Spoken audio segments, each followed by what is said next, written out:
السلام علیکم ناظرین۔ طارق اسماعیل ساگر آج وفات پا گئے۔ انا للہ و انا الیہ راجعون۔ طارق اسماعیل ساگر ایک شخصیت کا نام نہیں، ایک عہد کا نام تھے۔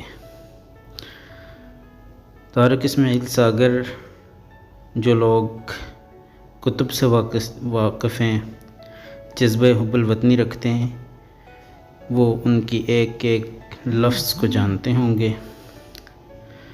ان کی کتب پڑھ کر ہم بڑے ہوئے۔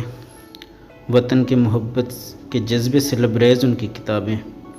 وطن کی مٹی گوا رہنا، ایک ایسی تصنیف جو رگ رگ میں وطن کی محبت کا جذبہ بڑھکاتی ہے اور آپ کے اندر وہ جذبہ پیدا کرتی ہے کہ آپ اپنے وطن پہ مر مٹنے کا جذبہ لے کر آگے بڑھتے ہیں۔ اسی طرح ان کی دیگر تصانیف ہیں، بہت ساری کتابیں جن کو ہم پڑھ جو مختلف موضوعات پہ ہیں، لیکن ان کا جو بنیادی موضوع تھا وہ پاک انڈیا تعلقات تھے۔ طارق اسماعیل ساگر 71 کی جنگ کے بعد قید میں بھی رہے کافی عرصہ، اور اس قید نے ان کے اوپر وہ اثر ڈالا کہ اس کے بعد وہ جب واپس آئے تو ان کے قلم نے وہ شاہکار تخلیق کیے کہ جن کو پڑھ کر انسان کے اندر بے اختیار اپنے وطن پہ مر مٹنے کا جذبہ پیدا ہوتا ہے۔ جیسے ریڈ الرٹ، ایک ایسے شخص کی کہانی، ایک ایسے فوجی کی کہانی جو غلطی سے سرحد پار کر گیا اور پھر وہاں اس نے اپنے وطن کی آن رکھتے ہوئے، اپنے وطن پہ قربانی کا جذبہ رکھتے ہوئے جو مکھی لڑائی لڑی، اور پھر آگے وہ جو کہانی ہے وہ ساری۔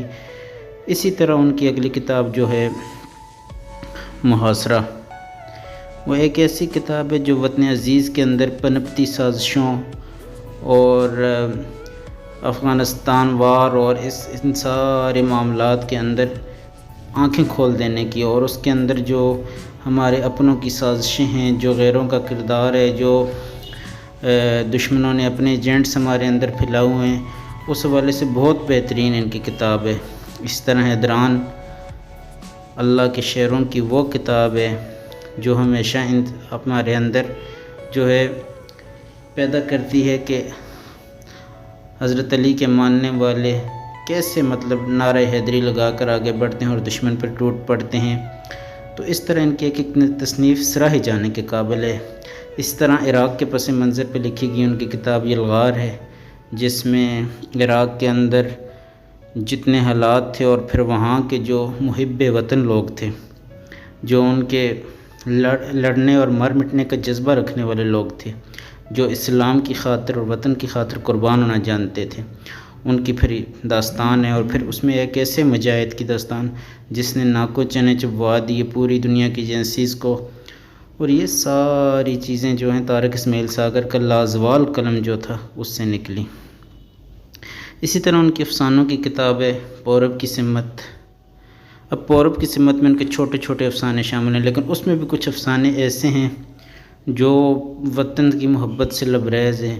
اور پھر ایک افسانہ ان کے اوما نام کا، بھارتی سماج کا ایسا گھناؤنا روپ پیش کرتا ہے کہ ہم لوگ حیران رہ جاتے ہیں کہ وہاں چھوتوں کے ساتھ سلوک کیا جا سکتا ہے اور کیسے حالات وہاں پیش آتے ہیں۔ اسی طرح ہمارے اپنوں کی بزدلیوں کی کہانی، ہمارے اپنوں کی جو برقیں تھیں اور پھر ان کی لیٹ جانے کی کہانی، اور 12 اکتوبر کی کہانی کے نام سے انہوں نے کی۔ اسی طرح پھر جو ہے بلیک واٹر کی پاکستان میں کیا سازشیں ہیں، اس پہ ان کی بلیک واٹر کی کتاب ہے۔ اور یہ ناول نہیں ہے، یہ بلیک واٹر، 12 اکتوبر کی کہانی، یہ سارے ان کی تحقیقاتی کتابیں ہیں۔ بہرحال اللہ تعالیٰ طارق اسماعیل ساگر صاحب کو غریق رحمت کرے، ان کو کروٹ کروٹ جنت نصیب فرمائے۔ وطن کی محبت کے جذبے سے وہ لبریز تھے، وطن کی محبت کا جذبہ ان کے انگ انگ سے پھوٹتا تھا۔ تو آج پاکستان اپنے ایک ایسے بیٹے سے محروم ہوا ہے جس نے اپنے قلم کو اپنی تلوار بنایا اور لازوال کام کیا۔ انا للہ و انا الیہ راجعون۔ بہت بہت شکریہ۔